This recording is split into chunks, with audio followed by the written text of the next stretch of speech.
शहराची खबरबात या बातमीपत्राचे प्रायोजक आहेत Mac care super speciality hospital Ahmednagar.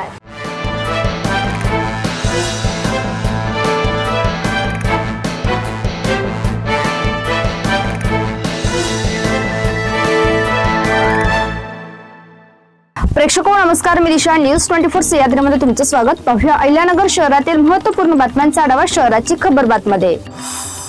राज्य सरकारने थकबाकीदार शेतकऱ्यांसाठी 2 लाखांची कर्जमाफी जाहीर केली आहे। या पार्श्वभूमीवर जिल्हा सहकारी बँकेकडून सहकार विभागाने परिशिष्ट अ आणि परिशिष्ट ब मध्ये 54 रकम्यात 30 सप्टेंबर 2025 पर्यंतच्या थकबाकीदार व नियमित कर्जदार शेतकऱ्यांची माहिती संकलित केली।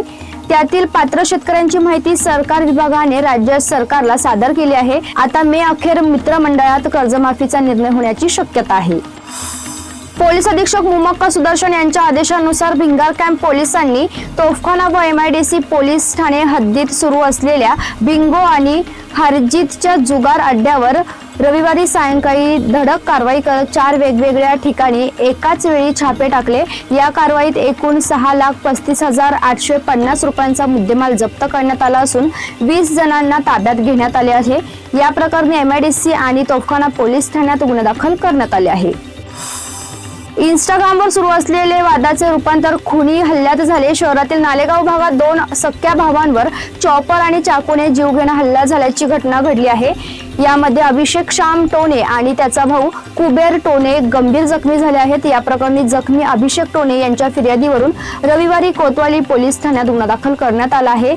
सदरची घटना 6 मे रोजी सायंकाळी 7:30 ते 8 वाजेच्या दरम्यान घडली। नगर नाशिक शिवशाही बसमध्ये वाहकाने प्रवासी महिलेची छेड काढल्याचा CCTV व्हिडिओ व्हायरल झाल्यावर आमदार संग्राम जगताप हे आक्रमक झाले। या विरोधात सकल हिंदू समाजाच्या वतीने सोमवारी सकाळी कॅनेटिक चौकात आमदार संग्राम जगताप यांच्या नेतृत्वाखाली तासभर रस्ता रोको आंदोलन करण्यात आलं। भर दुपारच्या रणरणत्या उन्हात तापलेल्या रस्त्यावर शेकडो हिंदू महिलांसह नागरिकांनी उत्स्फूर्तपणे या रस्ता रोको आंदोलनात सहभाग घेतला होता।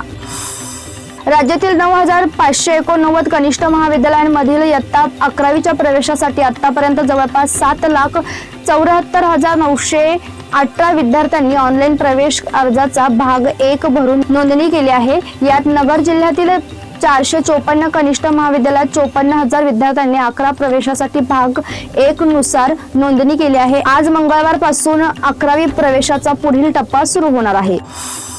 शहराच्या खबरबातमध्ये आपण इथेच थांबतोय, मात्र तुम्ही पाहत राहा न्यूज 24 सह्याद्री।